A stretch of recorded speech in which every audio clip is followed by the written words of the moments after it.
هەڵەبجە شاری ئاشتی و پێکەوەژیانە و شوێنکەوتوانی ئاینەکانی دیکەی شارەکە هاوشەوەی مسلمانان هەموو ساڵێک لە مانگی ڕەمەزانی پیرۆزدا ڕەچاوی ڕێوڕسمەکانی مسلمانان دەکەن و کۆمەڵێک مافی خۆیان دەگرنەوە بۆ زیاتر پتەوکردنی پێکەوەژیانی نێوانیان. ئەرز بکەم ئێمە وەکو کاکەیەکانی هاوار هەمومانێکی ڕەمەزان لە یەکی مانگۆ ئیتر دووکان و چایخانۆشتمان داخستووە و دوای ئەوە هێمە قەت لە بەرچاوی ئەوانە کە بە ڕۆژون و هیچ ناخۆین وەکووە ڕۆژوو بینوانە ئێمەی ئێمەش عینی ڕۆژەوانەکان وایە سەرمیان لێ یەکەین دوای ئەمەمانی ڕەمەزانی ئێمە هەر هەمومان ماڵە ئەو ماڵانە کە بە ڕۆژوو بوون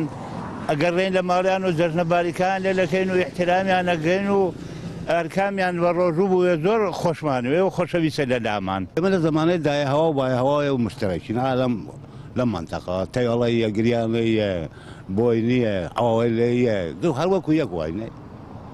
شەرعمان شەرعی ئیسلامە جنبارە بەڕێمانی ئیسلامە ئیتر چی بکەین؟ مسلمانانی جۆک پێڕەوکردنی بنەماکانی ئاینەکەیان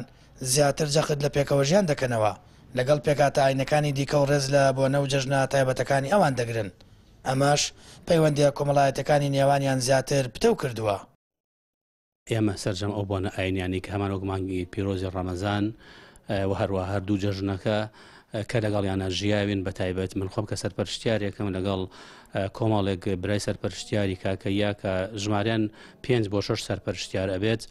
و ئەزین ئەوانش بە ڕۆژون لە مانگی ڕەمەزانە هەروەکو ئێمە بە هیچ شێوەیەک پێوان و دیارە نییە بگە سوپاسشمان ئەکەن بۆ مانگی ڕەمەزان ئەوانش بێگومان ڕەمەزانی خۆیانیان هەیە لەو سێ ڕۆژی خۆیانە کە بە ڕۆژون ئێمەش ڕێزمان لێ گرتوون لە کەبەیەکەوە لە دائیرە بەیەکەوەین ئەو برایەتیە سوپاس بۆ خۆی گەورە بەردەوام لە پرسە و بۆنەکانی تریشا ئەو برایەتیە هەیە ئەو تێکەڵیە هەیە سەردانی یەکتری هەیە و بگرە ئەوان لە مێژووی کۆنتا ئێستا کە هەیەە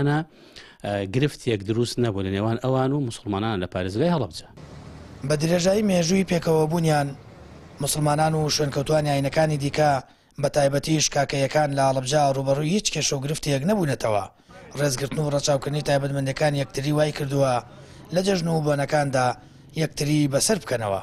لە مانگی ڕەمەزانیشدا نامسلمانان دوکانی خواردەمەنیەکانیان دادەخەن و لە بازار و شوێنە گشتەکاندا وەک ڕێزێک بۆ مسلمانان